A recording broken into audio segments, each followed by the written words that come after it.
That's all good. What's going on, y'all? Tyler Boat right here with Keller Williams Georgia Communities. Today we're up in Dublin with my good buddy AJ. How's it We're going? gonna do some talking about the timber industry. You tell us what your role is out here. I'll explain a little bit. I'm 21 years old. I've been in the timber business for about 3 years now. Me and my buddy, we met at ABAC while I was schooling and learning some things at ABAC, and that was a great thing and a great opportunity to go out there and learn some good traits. And that's the start. That's who I am. And can you tell us a little bit about the history your family has in the timber industry? So my grandpa, they started a timber business back a long time ago, and my dad fell under that role, and he developed his company and was working with Shepherd Brothers, and then he created Hajco, and gave me the opportunity to come out here and work and do some things in the woods, and I've loved it, and I've enjoyed getting to learn those things and learn the equipment and being out here in the timber woods. I think kids our age hear a lot about forestry, but they don't hear a lot about the equipment side of things and going out there and doing the grunt work. And that's one of the most important things that we'll do in this business is the grunt work. So grunt work keeps everything going. That's right. You got to have people out there in the woods, busting tail and making the production happen. Production's the key. Yep. That's what Dad always tells us. We wouldn't have no houses if it weren't for That's right. Like this right That's here. right. That's right. But next thing we're gonna go to the woods. We're gonna talk to Mr. J, AJ's dad, and get some production videos and see what's out there in the woods and give y'all a different look. That's right. So come on with us. We done made it out here with Mr. J. We're gonna start off by asking him how does one acquire success, and what does it look like getting there? So everything you do in life to have success is going to be based on a few things: relationships, production, and consistency. That those three things. I mean, I've had multiple opportunities to make money. In most cases, you look back and there was a relationship intact there with a company or with a members of the company, and there was consistency in that relationship. And in our case, in the wood business, there was a market, and some of those markets have went away.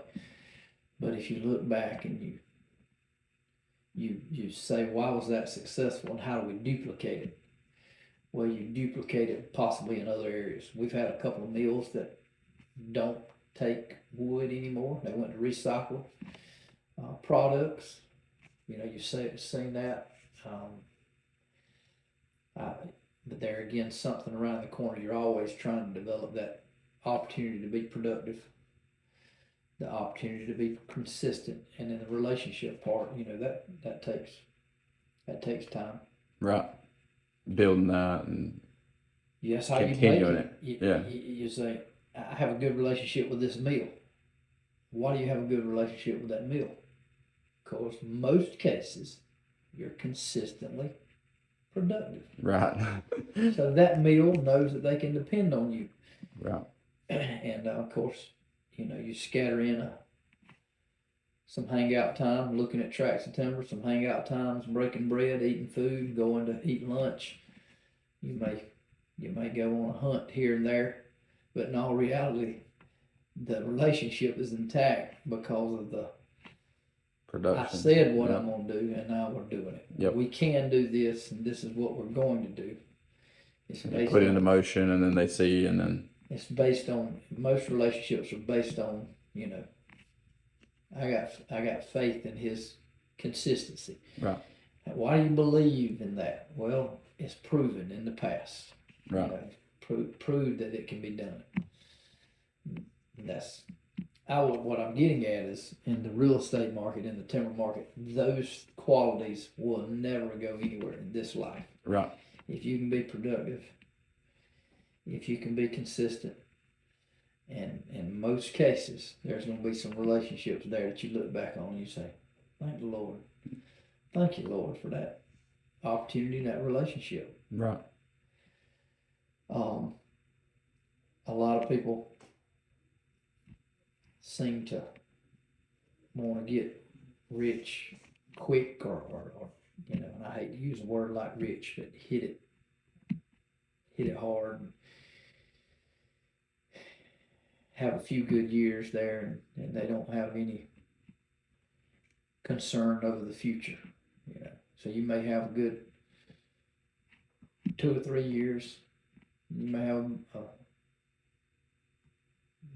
non-consistent 2 or 3 years. You know, I don't want to say bad years, but you could be considering bad years even. Right. You take that good with that bad, it's kind of like the stock market. Mm-hmm. You know, that thing's consistently at 10%. But every 10 years, we're going to have a year that we lose. Right. And I mean, that's sort of kind of, if you take a 10-year span of your life, you can probably look back and pick a year or two and say, boy, that was not a good year. That's a rough one. Mm-hmm. And a lot of people do not prepare for that year, period, into the sentence. Delayed gratification is something you need in your life. Yes, sir. For everything. I mean, we talk about relationships with Christ, you know, being saved, salvation. You literally are living this life with hopes of a future. I'm the Bible says, storing up my treasures in heaven. So there's it's biblical. Right. Delayed gratification to some degree is a biblical principle. But your opportunities, investing young, early, learning young, early, but thinking of growing old. Right. Thinking of having 2 or 3 20-year-olds, not just 2 or 3 toddlers. Right. You know, you think I got to think that far in advance? Absolutely. Yes, sir. Why not? Well, you know, people get married and they have the Instagram pictures of their wife and their self, and they're really worried about looks. Yeah. But there comes a time when you really have to think, you know, this woman is who I will be a grandparent with one day, not just a parent. Grandparent. Maybe one day we're going to. Great grandparent. And that is cool.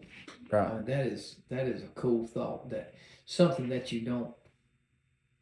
It's hard to fathom. But it really. You look a lot deeper than surface. Right. Surface is right now in the moment. You go a little bit deeper when you start going, this lady's going to be my business partner. She's going to be my number one fan. I'm going to be her number one fan. Me and this lady are going to go out and eat together many a day. Right. So it's not going to be just surface. This thing's, and I think that we lose the concept of delayed gratification. Everybody wants instantaneous success. It just doesn't happen like that a lot. Right. I mean, you learn more losing sometimes than you do winning. I agree. I agree with that one. Yes, sir. It's just the truth. So you gotta go down a hill to get up a mountain. Yeah, I use a baseball analogy. If a guy goes 4 for 4 on Thursday, Friday he goes 3 for 4. I guarantee you, he's not worried or interested in going to the cage. He's hot. He's seeing the ball well. He's not necessarily working on improving. He's in a good place, but he's more in that moment, enjoying that moment, which is we got to do that. But let's just say the cat goes 0 for 8, 2 games in a row. He's at the cage early. Right. He's learning early. He's learning that he's getting his hands. You know, he's leaving his hands back. He's getting too far out in front. He's lunging. He's self-evaluating because of the struggle. Right.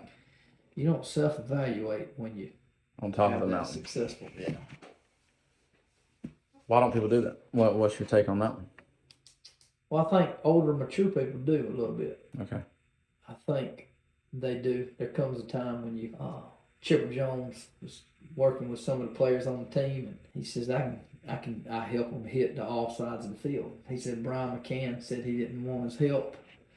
He just wanted to, rip the ball, rake it, hit home runs. And he says McCann, when he came back to Atlanta later in his career, he told Chipper, he said, I want to restart that conversation with you. Possibly could be a younger guy. It's too much to learn, too much to think about.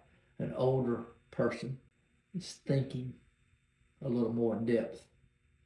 There again, it's off of that surface for a 21-year-old not to think like a 21-year-old. Right. Because he hadn't been 30, right, 31 years old. He hadn't had children. So how can you talk to him about what it's going to be like to have kids? Kids wake up in the middle of the night sick, or, have to pick up a kid from school because they called in sick. He don't know what that's like until he's been through it. Till it happens. So I do think that people do look at things differently based on where they are in life. And the earlier you can start looking beyond the big, yeah, absolutely. Right. Look beyond what your time is, or your, however you want to say it, your age group, or when you look into the next one. Proper planning prevents poor performance. 5 P's. I've heard that one once or twice in my life. Sounds like you listened to it a couple of times too, didn't you? Maybe. How does me and AJ, in the position we are, leading people and getting new people into the industries we're in, how do we make them think? Me and AJ don't think the best in the world, I'm sure. I don't have AJ's thoughts in my head, but how do we get the younger generation to see kind of our vision and what we see for the future? I think entitlement, selfishness is something you're born in this world fighting. And the quicker you can, what Jesus said, the most important command is, love the Lord your God with all your heart, soul, and might. That's number one. Number two, second is love your neighbor as yourself. Like first of all, you gotta love, you gotta appreciate God created me. I'm created in God's image. I love myself because I love the Lord. Right. But you gotta love others. So you gotta learn how not to be selfish. You come in this world and your parents give you everything, and they kind of sort of, if you're hungry, they give you food. If you want to go to the fair, that you go to the fair. And then all of a sudden you're dropped off in this adult world.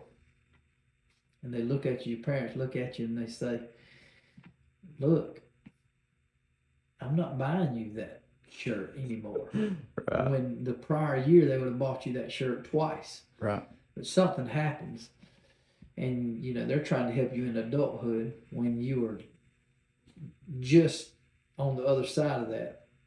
Now here you are. So I would say the sooner you can think of others, and others being your wife, it starts with her, like most cases. You love your family, but you're not their provider. You're not there providing for you. Right. Then all of a sudden you start to involve, like in husband and wife cases, this potential to share my life, literally share it, physically, spiritually, financially with this woman. And you be learning how not to be quite so selfish. Yes, sir. Then you have kids. Then not only are you sharing with your wife, you're sharing with kids, your child. So that is why, the Lord tells us, one of the first commandments in the Bible, be fruitful and multiply. I would think that to get the most in life, you go back to those commandments of love the Lord your God with all your heart. Love your neighbor as yourself. Loving people will teach you how not to be so self-absorbed or self-centered or selfish. Sounds elementary, but it's hard for a lot of people to do. Well, And you ask the question of how do you learn that? And I don't think I have an answer to that at all until you literally give your life to someone other than yourself. You start sharing. Right. Well, it's hard to share with my parents. They don't need me to share. You know, and you know, a friendship, you can have a friendship with guys you grow up with, friends that are, you know, it helps you learn how to, but at the end of the day, your friend doesn't help you financially. Your friend may be somebody you play ball with. Your friend may be a neighbor you rode four-wheelers and Rangers with and hunted and fished. And your friend may be sort of kind of an outlet. So then you got to, there again, you got to go back to figuring out how to be productive. Right. How do you be productive? And that's why I said you include your wife with whatever business you're kind of going in. It's probably good to share with them and let them share with you. But be excited about that adult world. I mean, I know it's kind of overwhelming. It's such a long-term journey, but it's also it's very, very rewarding to look back at blocks in your life and stints in your life and say, that was a good time. It was a good place to be in. And it's also you get to some places that were terrible spots to be in, terrible positions. And it was such a bad position, such a bad place that you don't like talking about it. You don't like visiting it. You don't like giving it credit, but in all reality, it made you a better person. Right. Literally made you a better person. You know, yea, though I walk through the valley of the shadow of death, you know, that's a bad place, you know, but a lot of times it's like in those places is when we're looking like, Lord, help me. That's when you find yourself and you find the Lord and find yourself, really. Grace. What is grace? Sometimes grace is when you're bound by sin, when you're bound by trouble. You can't appreciate grace, and sometimes until you've been bound by something, you've had a trouble, you had an issue, you know, you got to that point of, man, Lord, I need you. But we always need him, you know. Always, huh? I say we always need him, but then, like I said, those moments we want to beg out for him when we should have been there the whole time. Absolutely. Well, I think there's a balance there that we struggle with. Why don't the Lord just bless me with, like in your case in the real estate world, 10 sales? I want to be, Lord, I'll give you all the credit in the world if you allow me to sell 10 houses the next 2 months. When in all reality, that's not going to help us. I mean, the Lord's not a wishing. He's not a genie in a bottle. He's not. He's worried about our long-term development, which is kind of like what I'm saying. That how can I long-term development if I'm just a young kid? Sometimes the experiences you get in life are what help you. And how do you get those experiences? You just go like you asked a question about you and AJ. You just go to work and try to produce, try to create relationships, and do it again tomorrow, and do it again tomorrow, and do it again tomorrow. And if you do that, there's going to be good days and there's going to be bad days. In most cases, there's going to be more good than bad. My dad said he was in business 35, 40 years. We're having a conversation and he says, if you take 7 or 8 of those years in a row, I mean, not in a row, but in a span of, he said, they had more success in those 7 or 8 than they did the other 30 combined. Right. The fact is you just don't know when that is, when it's coming. You sort of kind of don't know till it's in the rearview mirror. I mean, you know in the moment. Right. But your mind would probably tell you the story that it's going to be like this forever. Right. Not the case in most cases. Like I said, the stock market's good. Look at that. You know, the history, the S&P, the consistency. Out of 10 years, it's really good. There's always a year in there that is not so good. So good. Just Mm-hmm. might even be 2 in a row, but then you take the next 12 to 14, they're going Substantially more. to be good. Yep. All about learning something new every day. Mm-hmm. Like you said, just doing things like me and you're doing right now. Mm-hmm. Just talking. I think talking's a art that's gone away. People don't communicate anymore. It's all cellular devices and emails and text message And when you don't talk, when you don't break bread, when you don't, no, I'm real hard on get up, go to work in our business, you have to. create a little competitiveness Right. between the crews, Who's bringing in the most loads? between other people in our business. But you have to get out and get it.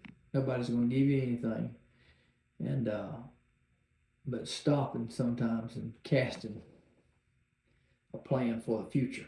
You know, like, hey, here's where I want to be. You know, how do you create excitement?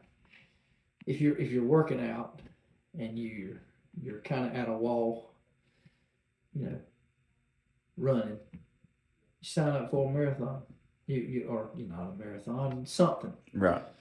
Don't have to be a marathon, a triathlon. You have that on the calendar, the date. So you prepare to some degree for that date. The day of the race is fun and it's enjoyable, but the leading up to it is the most important. That's the real part. journey. That's your journey. That's the part and that's what we should do in our life. 10 years from now, I hope to have 1 kid, 2 kids. How do you work towards that? 10 more years.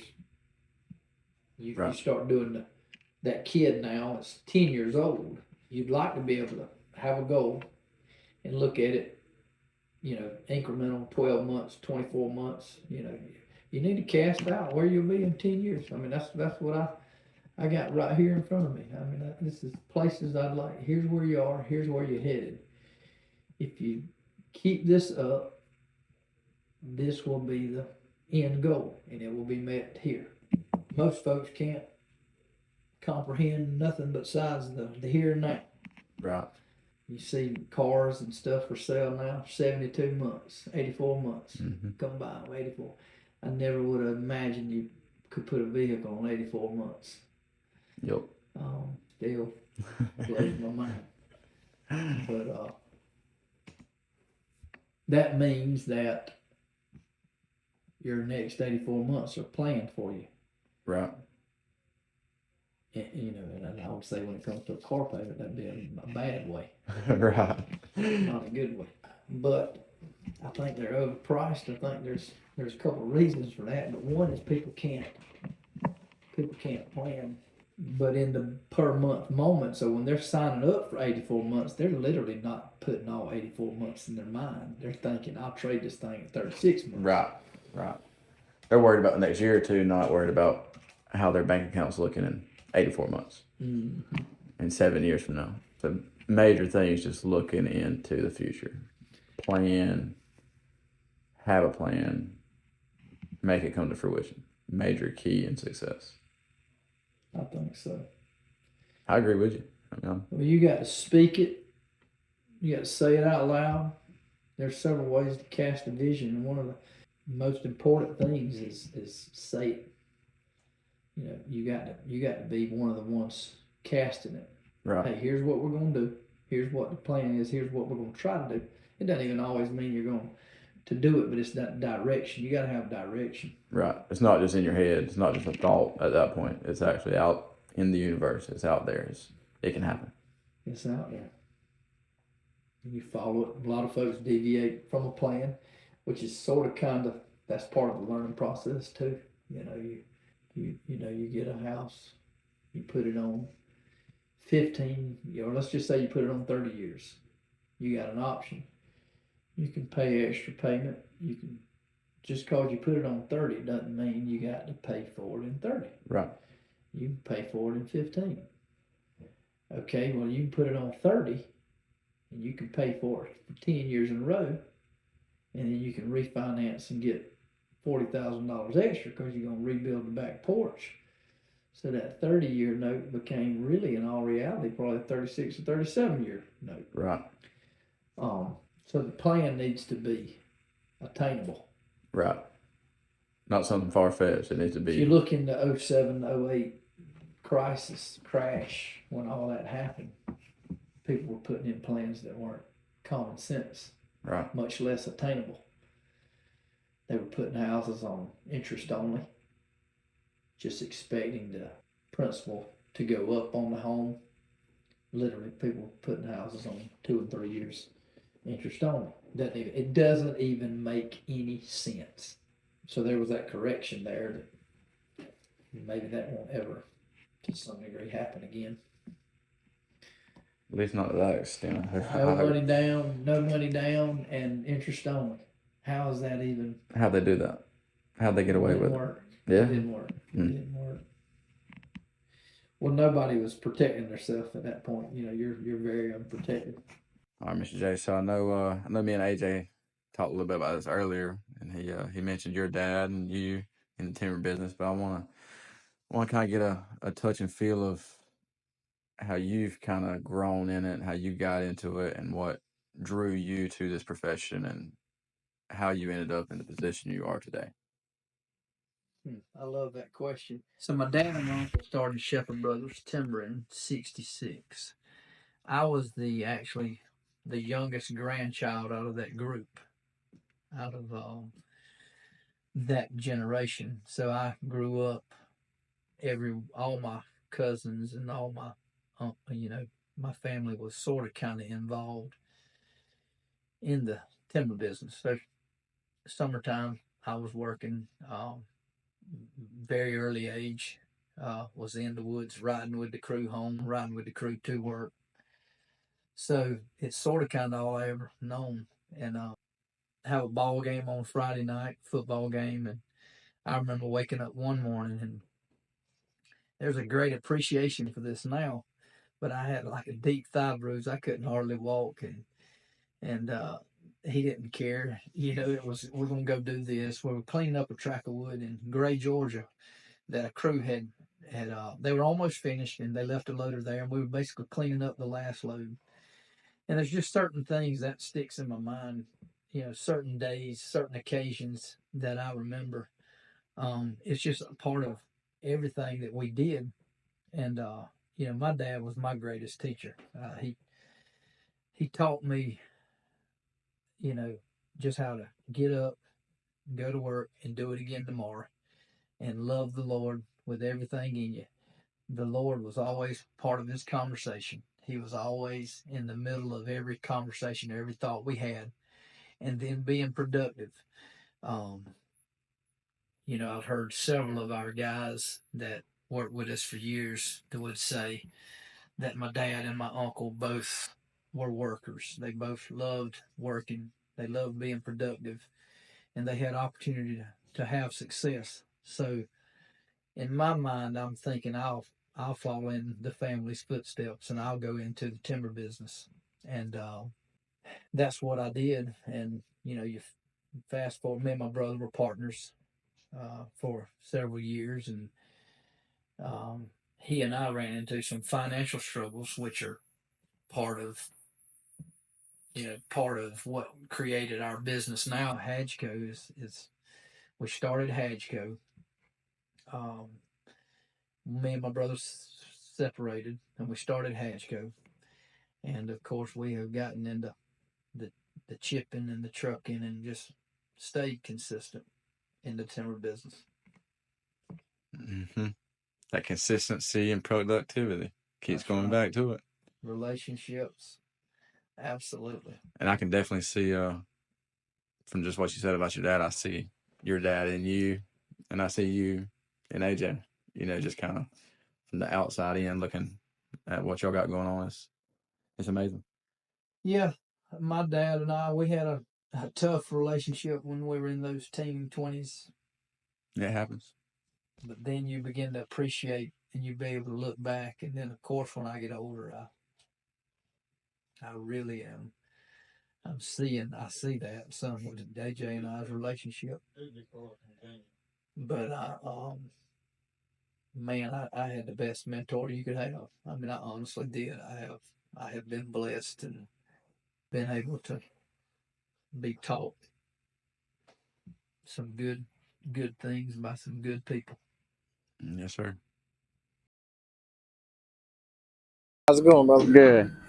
So, tell everybody a little bit about what you do out here and what it's like being a young man on the team. Well, I mean, it's always something, It's learn something new every day, but Right. I love it, Kind of help out doing a little bit of it all, dragging wood with the skidder, or whether it's loading trucks or, whatever, helping out, just whatever needs to be done. But we try to keep it rolling around here. I hear you. Me and AJ keep it going pretty well. Getting y'all's hands dirty. That's right. I hear you. Try to every now and then. Well, I'll let you get back to work. Appreciate you talking to us. Yes, sir. Thank you, Y'all sir. watch the video. Appreciate it. Yes, sir.